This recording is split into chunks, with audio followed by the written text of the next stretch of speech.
Hello friends, welcome to Yugo's Kitchen. நம்ம இன்னைக்கு என்ன ரெசிபி பார்க்க போறோம்னா pink sauce pasta with garlic sticks.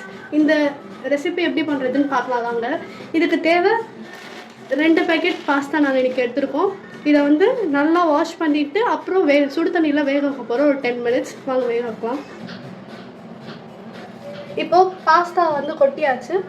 Packet பிரிச்சு இத வந்து ஃபர்ஸ்ட் ஒரு பச்சை தண்ணியில் நல்லா கழுவி அலசி எடுத்துக்கலாம். ஏன்னா இதில் வந்து மைதா போட்டு டஸ்ட் பண்ணியிருப்பாங்க. அந்த மைதாலாம் வந்து ரிமூவ் பண்ணுறதுக்கு இதை நல்லா வாஷ் பண்ணிவிட்டு அப்புறம் கொதிக்க வச்சுக்கலாம். இந்த மாதிரி நல்லா வாஷ் பண்ணி எடுத்தாச்சு. இதில் வந்து இந்த பாஸ்தா நல்லா முங்குற அளவு சுடு தண்ணி ஊற்றிக்கலாம். சுடு தண்ணி ஆட் பண்ணதுக்கப்புறம் நமக்கு தேவையான அளவு உப்பு போட்டுக்கலாம். உப்பு போட்டு கொஞ்சமாக ஆயில் ஆட் பண்ணிக்கலாம். இப்போ இது நல்லா வேகட்டும். இந்த மாதிரி ஒரு 8 தக்காளியே இந்த மாதிரி நாளாக கட் பண்ணி வச்சுருக்கோம். இந்த கட் பண்ண தக்காளி வந்து ஹாட் வாட்டர் ஊற்றி கொதிக்க வச்சு வேக வைக்கணும். இப்போ இதை நல்லா வேக வைக்கலாம். இந்த மாதிரி கார்ன் நல்லா வேக வச்சு எடுத்துக்கலாம். பாஸ்தா வெந்துருச்சு. இப்போ அதை வெடிக்கட்டிக்கலாம். தக்காளியும் நல்லா வெந்துருச்சு. இப்போ இதை வந்து இப்படி பீல் பண்ணணும். இந்த மாதிரி தோலெல்லாம் தனியாக எடுத்து வச்சுக்கலாம். இந்த மாதிரி 10 பல் பூண்டு எடுத்து ஊற வச்சுக்கலாம் ஹாட் வாட்டரில். இது நல்லா ஊறி சாஃப்டாக நம்ம நெசுக்கும் போது நல்லா நெசுங்கணும். அந்த அளவு ஊறட்டும். ஒரு ஸ்டவ்வில் கடாய் வச்சு கடாய் ஹீட் ஆனதுக்கப்புறம் 1 ஸ்பூன் பட்டர் கருகிடும். அதனால் சிம்மில் வச்சு மெல்ட் பண்ணுங்கள். இப்போ இது நல்லா மெல்ட் ஆனதும் பட்டர் மெல்ட் ஆனதும்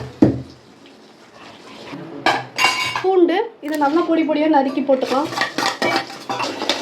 இப்போ பூண்டு நல்லா வதங்கட்டும். இது கூட வந்து ஆனியன் கேப்சிகம் எடுத்துருக்கோம். ஆனியன் வந்து உங்களுக்கு என்ன ஷேப் வேணுமோ அந்த ஷேப்பில் கட் பண்ணிக்கோங்க. ஃபஸ்ட்டு ஆனியன் போட்டு நல்லா சாட்டே பண்ணிக்கலாம்.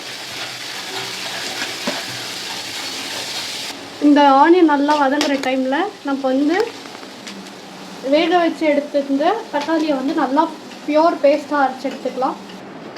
இந்த பியூரை நல்லா அரைச்சி எடுத்தாச்சு. இப்போ ஆனியன் நல்லா கோல்டன் ப்ரௌனில் வந்துருச்சு. கலர் இருக்குது. இது கூட வந்து நம்ம கட் பண்ணி வச்சுருந்த கேப்சிகம்ஸ் ஆட் பண்ணிக்கலாம். நாங்கள் 2 கலர் இருக்குது கேப்சிகம் எடுத்துருக்கோம். உங்கள் சாய்ஸ் எந்த கலர் வேணாலும் எடுத்துக்கலாம். இப்போ இந்த ஆனியனும் கேப்சிகமும் ஒரு 5 minutes வேகட்டும். அது நல்லா லிட் போட்டு க்ளோஸ் பண்ணி வச்சுக்கலாம். இப்போ இது நல்லா வெந்துருச்சு. இது கூட வந்து ஸ்வீட் கார்ன் ஆட் பண்ணிக்கலாம். நம்ம வேக வச்சு எடுத்த ஸ்வீட் கார்ன்.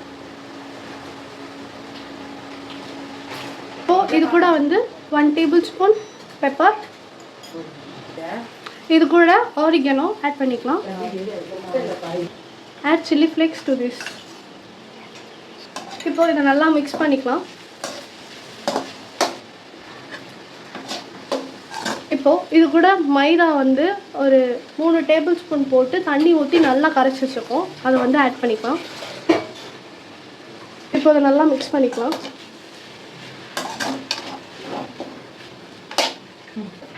இப்போ இது கூட வந்து 1 டம்ளர் பால் ஊற்றிக்கலாம். இப்போது இதில் மைதா அந்த பால்லாம் ஊற்றிருக்கோம்ல, இது நல்லா மிக்ஸ் ஆகி கொஞ்சம் நல்லா ஒரு க்ரீமியான டெக்ஸ்சர் வரணும். அது வரையும் கொதிக்க விடலாம். இப்போது இது கூட டொமேட்டோ அரைச்சி வச்சது ஊற்றிக்கலாம்.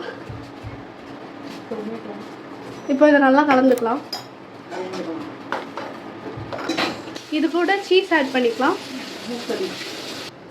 இது கூட தேவையான அளவு உப்பு போட்டுக்கலாம். நம்ம உப்பே ஸ்டார்டிங்லேருந்து போடலாம். பாஸ்தாக்கு மட்டும் தான் போட்டோம். ஸோ தேவையான அளவு போட்டுக்கோங்க.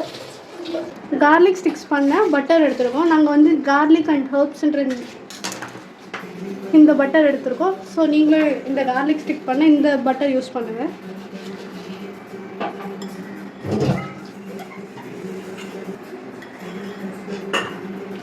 பட்டர் ஆட் பண்ணியாச்சு. இது கூட ஆரிகானோ.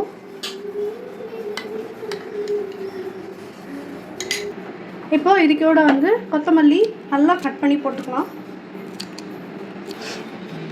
இப்போது இந்த பட்டர் ஆரிகானோ அண்ட் கொரியாண்டர் இது எல்லாத்தையும் நல்லா மிக்ஸ் பண்ணிக்கலாம். இதுக்கு ஒரு பிஞ்ச் ஆஃப் சால்ட் போட்டுக்கலாம். இப்போ இதை நல்லா மிக்ஸ் பண்ணிவிட்டு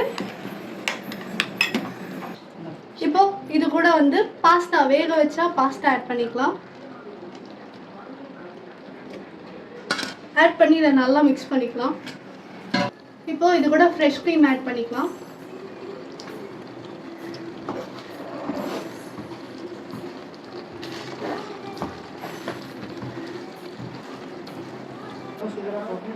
இப்போ கார்லிக் அந்த ஒரு பேஸ்ட் ரெடி பண்ணோம்ல, அதை வந்து இந்த மாதிரி ப்ரெட்டை வந்து ஹாஃப் ஸ்லைஸ் கட் பண்ணி அப்ளை பண்ணி ஃப்ரண்ட் அண்ட் பேக் அப்ளை பண்ணி வச்சுருக்கோம். இப்போ வந்து தோசைக்கல்லில் போட்டுக்கலாம்.